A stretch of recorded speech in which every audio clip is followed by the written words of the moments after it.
এটার না। ব্যাকআপ না শুধু আমার এই ফোনে আর অন্য কোথাও নাই ভাই। অন্য কোথাও রাখোস নাই? না ভাই। আচ্ছা যদি রাইখাও থাকোস, আমি একটা কথা দিই, আমি এনে ভিডিও করছি না, হ্যাঁ, তোর স্বীকারোক্তি আছে, হ্যাঁ। স্বেচ্ছা স্বীকারোক্তি দিছো, হ্যাঁ ভাই। তোর কেউ মারধর করছে? আমরা না না না মারধর করি নাই।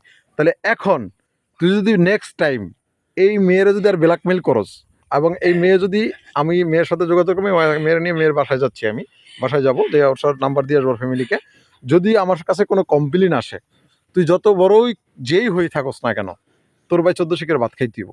ভাই।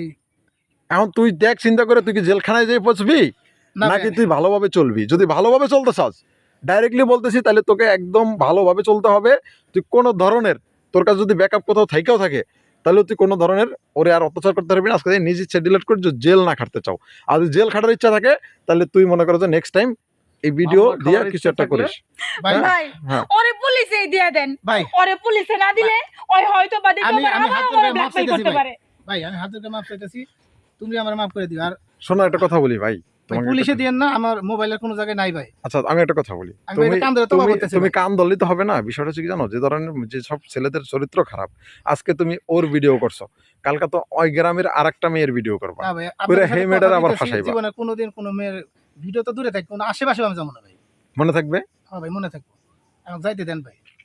আর করবে না তো? না জীবনে করবো না, এই যে মাফ চাইছি, আর জীবনে করতাম না। আচ্ছা প্রথমবারের মতো তোমারে ক্ষমা করলাম, যেহেতু আপু আপনাকেও বলি, আপনারাও সবসময় একটু খেয়াল করবেন যে গোসল করার সময় আশেপাশে কেউ আছে কিনা। গ্রামের বাড়ি বুঝছি, হয়তো পাকা বাথরুম না, যার কারণে হয়তো আপনার ভিডিওটা করতে পারছে, কিন্তু সবসময় খেয়াল রাখবেন যে আশেপাশে কেউ আছে কিনা, গোসলখানার আশেপাশে কেউ থাকে কিনা গোসল করার ভাই সময়। বিশেষ করে আমাদের বাড়িতে কখনো কেউ আসে না, কিন্তু এই জানোয়ার যে কখন চুপে চুপে আসছে ভাই জানি না ভাই।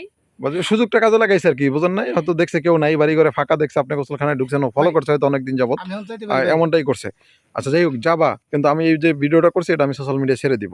ভাই, তোমার এটা না মতো ছাড়লে হয় না ভাই। না, অসম্ভব। তুমি যে ভুলটা করছো, তুমি যে অন্যায়টা করছো, তুমি যে মানে এমন একটা চরম অন্যায় করছো, এটা মানুষের জানা উচিত, ঠিক আছে আবু? তোমার শুধু কোনো, তাই না, এরকম ভুল যেন আর কেউ কখনো না করে। আচ্ছা আপনার তো কোনো সমস্যা নাই? না ভাই আমার কোনো সমস্যা নাই, আপনি ছেড়ে দেন। আচ্ছা ঠিক আছে, কারণ এটা সতর্ক হবে মানুষ, আপনারা দেখা দেখে বাংলাদেশের আরো মেয়েরা সতর্ক হতে পারবে জি যে ভাই, আসলে তারা যাতে এই ভুলগুলো আর না করে।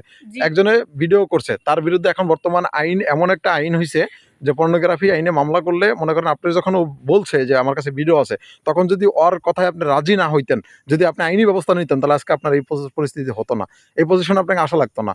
হ্যাঁ, কিন্তু এই সাহসটা হয়তো আপনার ভিতরে ছিল না, যার কারণে আপনি ওর কথায় রাজি হয়ে গেছেন। কিভাবে কিন্তু সাহসটা থাকবে, কারণ উনি তো বলছে সোশ্যাল মিডিয়ায় এটা ভাইরাল করে দিব, সেই চিন্তা বুঝছি, ওইটাই ও ভাইরাল করতে পারতো না, তখনই জেলখানে চলে যেত। আপনি যদি গোপনে ওর কথাই বলতেন যে ঠিক আছে তোমার কথা 2 দিন পরে শুনতেছি, 2টা দিন সময় দাও, 2 দিনের ভিতরে ও গ্রেপ্তার হয়ে যেত, গ্রেপ্তার হয়ে মনে করেন ও জেলখানায় চলে যেত।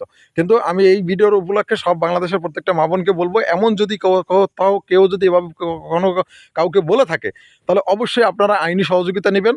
এবং বর্তমান সরকার মেয়েদের জন্য এ ধরনের ভালো একটা আইন করেছে, আপনারা 100% এ ধরনের একটা আইনি সহযোগিতা পাবেন। আপনারা কখনো দুর্বল হবেন না, এবং এই ধরনের প্রতারক ছেলেদের পাল্লায় পড়ে নিজের জীবনটাকে ধ্বংস করবেন না। সবাই ভিডিওটা বেশি বেশি করে শেয়ার করবেন। সবাই ভালো থাকবেন, সুস্থ থাকবেন। আল্লাহ হাফেজ।